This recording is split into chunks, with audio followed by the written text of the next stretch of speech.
Внимание! В здании сработала пожарная тревога. Тик борчылырга кирәкми бу чираттагы тикшерү генә. Җәйге каникуллар алдыннан балалар лагерьлары айрым контрольдә.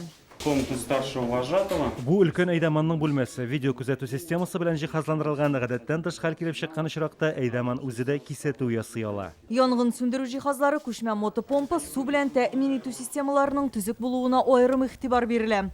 Шулай ук сигнализация һәм янгын сагы бүлекчәсенә хәбәр җибәрә торган аппаратны тикшерәләр. У нас в лагере имеется Безнең лагерь корпусларында 6 янгын сүндерү краны бар. Шулай ук тышта да 2 каралган. Янгын сүндерү өчен суны мотопомпа ярдәмендә куабыз. Янгын сүндерү өчен әзерләнгән махсус урында 50 кубометр су. Аның басымын һәр смена башланыр алдыннан тикшерәләр. Вот комната у нас, где живут наши дети. Вот так она обустроена со всеми пожарными. Янгын турында хәбәр итүче җиһазлар куркынычсыз розеткалар булырга тиеш, әмма электр җиһазлары солнечный лагерендә катгый тыела.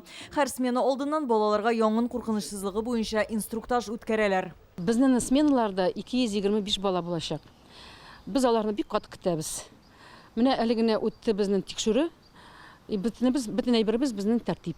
Бүген МЧС хезмәткәрләре кагыйдә бузу очракларына юлыкмады, тик узган тикшерүләр аларның булуын исбатлый. 18 лагерьдә 113 янгын куркынычсызлыгы таләбе үтәлмәгән, 11 вазифаи зат административ җаваплылыкка тартылган. Большинство нарушений в данный момент уже устранено. Әлеге кагыйдә бузу очракларын 100% алсак, аларның хәзер 10% гына эшләп бетерәсе калды.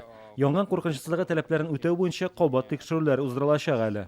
Янгын чыгу куркынычсызлыгы буенча тикшерүләр әле дәвам итәчәк. Лагерьларны җәй буена әле берничә мондый тикшерү көтә.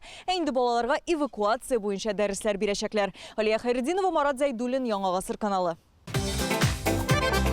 Көтелмәгән кунак көттүреп кенә интернет челтәрләренә дә килеп җитте. Хәзер бу фильмның барлык серияларын ТНВ.ру сайтында карап була.